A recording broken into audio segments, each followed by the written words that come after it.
बहुत ही आदरणीय हमारे DGP Jammu Kashmir doctor S V. Vaidya ji, हमारे chief commissioner income tax Shri Vinay Kumar Jha ji, Abhishek Munjal ji, Suresh Munjal ji और नोबल फाउंडेशन के सर्वे सर्वा राजेंद्र शर्मा जी, तो इत्थे आए बुजुर्गों, भैनों, भराओ तो बच्चों, यह चौथा सम्मान समारोह है जिहदे विच लेडीज़ नूं सम्मान देता है। उन्होंने सारिਆਂ ਨੂੰ मुबारकबाद और राजेंद्र जी ने खास मुबारकबाद के फंक्शन बहुत अच्छा है और उन्होंने चयन बहुत अच्छा सी।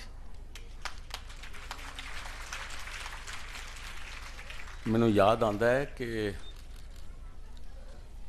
जिस वक्त पहला स्कूल खुलिया बहुत छोटी जगह ते एक सानू लै गए चुकी झोंपड़ी च, तो मैनू उम्मीद नहीं सी कि इसका इन्ना विस्तार होएगा, क्योंकि राजेंद्र शर्मा ना तो कोई इंडस्ट्रियलिस्ट है, ना कोई इसका कारखाना चलता है, ना कोई लीडर है, एक इंश्योरेंस कंपनी वर्कर है। लेकिन आज 4000 तो ऊपर बच्चे हैं, 26 स्कूल हैं जगह जगह पंजाब विच, और इन्ने साल चलाना भी बड़ा औखा काम है। कोई पंजाबी लगातार 15 साल काम करे और इन्ने बच्चों को लगातार पढ़ाए और इन्ने स्कूल चलाए, मुश्किल गल है। थोड़ी जी तालियां लगा दो।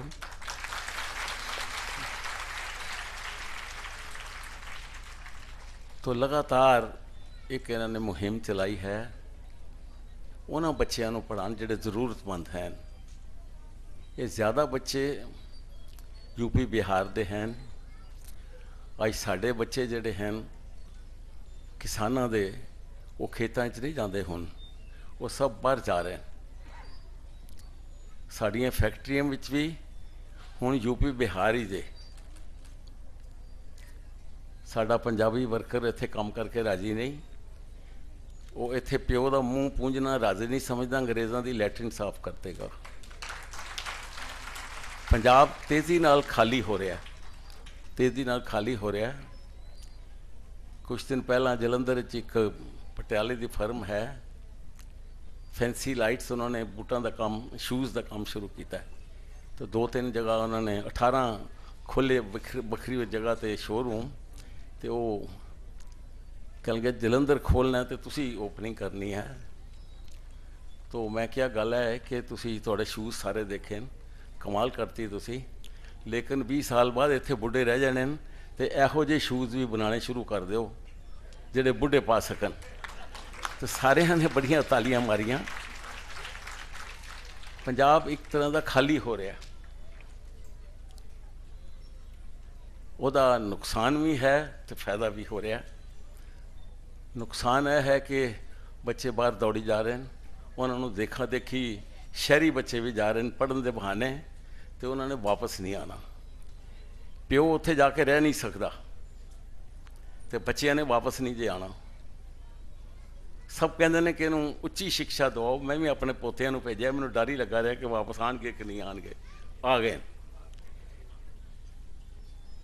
यूपी बिहार सारा इधर आ रहा, और उन्होंने खेतों नूं सारा संभाल लिया, दाड़ियाँ रख लियाँ, पंजाबी ठाठा बोलते जे। जिहड़े लोगों की इधर जमीन घट सी वो सारे तराई वाल चले गए, उन्होंने हिंदी सीख ली जे। 2 करोड़ पंजाबी यूपी बिहार चला गया। मैं शाहजहाँपुर होके आया, पवाई होके आया। शाहजहाँपुर तू पवाई जाना सी, खालसा होटल, अमृतसरी कुलचे सज्जे पासे वो। मैं कि की कहता ही सारा पंजाब ही जे। जेडे पंजाबी उत्थे मिले वो कहन लगे कि जी इत्थे दी आबो हवा भी बड़ी अच्छी है और ज़मीन भी कमाल है, इत्थे बहुती खाद नहीं पानी पैंदी, ਉਂਝ ही बड़ा सरसब्ज इलाका है। तो एक पासे तो भैड़ी गल है हो रही है कि पंजाबी इत्थों दौड़ रहा, ਉਹਦਾ ਕਾਰਨ कि साडा जिहड़ा पंजाब सी पेशावर तो लैके दिल्ली तक सी, अद्धा रह गया। बाकी हुण कमाऊ इलाका असीं हरियाणे नूं दे दित्ता, खूबसूरत इलाका हिमाचल नूं दे दित्ता, साडे कोल रह गया जी बॉर्डर ही बॉर्डर। उत्थों की आ रहा है? Fake currency. की आ रहा है? ड्रग्स। की आ रहा हथियार। तो की हो रहा साड़ी एयरपोर्ट वड़ जाते जे 2-2 दिन, तो साढ़े बंदियां नूं पता नहीं जी लगता। या हुण वो एयरपोर्ट के द्वारे फिरते पे 2-4 बंदे, वो भी पकड़े नहीं इन्हां कोल गए। खैर हुण बॉर्डर ते बॉर्डर ही बॉर्डर इलाका होएगा तो इत्थे कौन रहेगा। लेकिन जिहड़ा नक्शा अच्छा बन रहा है कि हिंदुस्तान बन रहा है, उधरले लोग यूपी बिहार इधर आ रहे हैं, साढ़े लोग उधर जा रहे हैं, तो एक नक्शा जरा अच्छा बन रहा है। क्योंकि अमेरिका जाओ तो किसी ने पूछो काले नूं की है तू, मैं अमेरिकन। जड़ा हिंदुस्तानी जिन्हों परमानेंट रेजिडेंस मिल गया उन्हें पूछो की है, मैं अमेरिकन।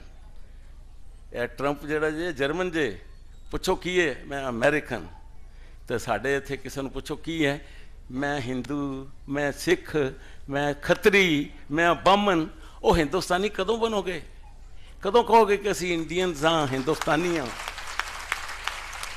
वो हिंदुस्तान हुण बन रहा है, वो हिंदुस्तान बन रहा है कि पंजाबी 2 करोड़ चले गए यूपी बिहार तराई च, तो उधरले लोग इधर आके उन्होंने दाड़ियाँ रख लिया तो पंजाबी बोलने लग पे।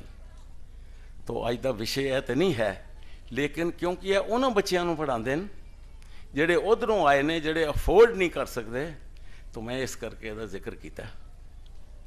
अज एक नारा बहुत लग रहा है, बेटी बचाओ बेटी पढ़ाओ। मैं उहदे नाल जोड़िया बेटी वसाओ तो सही। अज साडियां अदालतां जिहड़ियां हैं 25% अदालतां इन्हां केसां नाल ने कि कुड़ी वसदी नहीं, तो कुड़ी कहती है कि सारिਆਂ ਨੂੰ अंदर करा दो। हुणे DGP साहब कहते साडा कल्चर बड़ा सी कमाल, पर उन्होंने उत्थों मोड़ कटिया कि हुण गड़बड़ हुई है। नहीं तो मैं उन्होंने कहना सी कि यह कल्चर है, बुढ़ियां दियां तुसीं जदादां खोई जाते हो, बुढ़े जाके बैठे ने वृद्ध आश्रमां च, प्यो नूं संभालना नहीं, कुड़ी वसदी नहीं।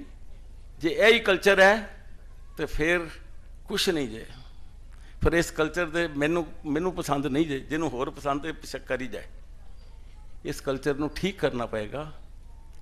मैं हिमाचल गया, उत्थे फंक्शन सी, उत्थे बोर्ड लगाए सी बेटी बचाओ बेटी पढ़ाओ।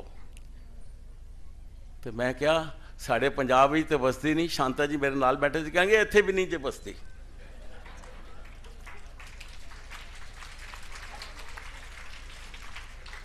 तो मैं ज़्यादा नहीं बोलना, क्योंकि मैं भी अगे जाना है, तो तुसी भी लेट हो गए, भुख तुहानू भी लगी है, तो थोड़ी बहुती मैनू भी लगी है।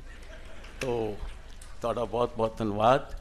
इस तरह ही शाबाश दिंदे रहो रजिंदर जी नूं, और इस तरह काफला चलता रहे जिथे तक जड़ियाँ साड़ियाँ भैनां हैं। मेरे नाल इनकम टैक्स कमिश्नर खड़े सी, तो दूसरे पासे वैद जी।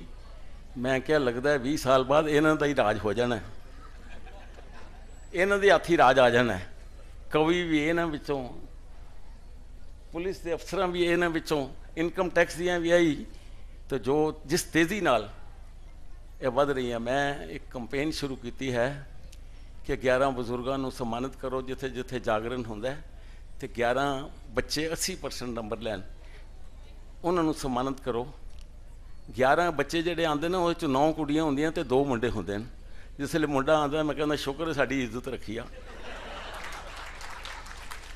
मुंडियां नूं असीं खराब करता है, कुड़ियाँ मेहनत कर रही हैं।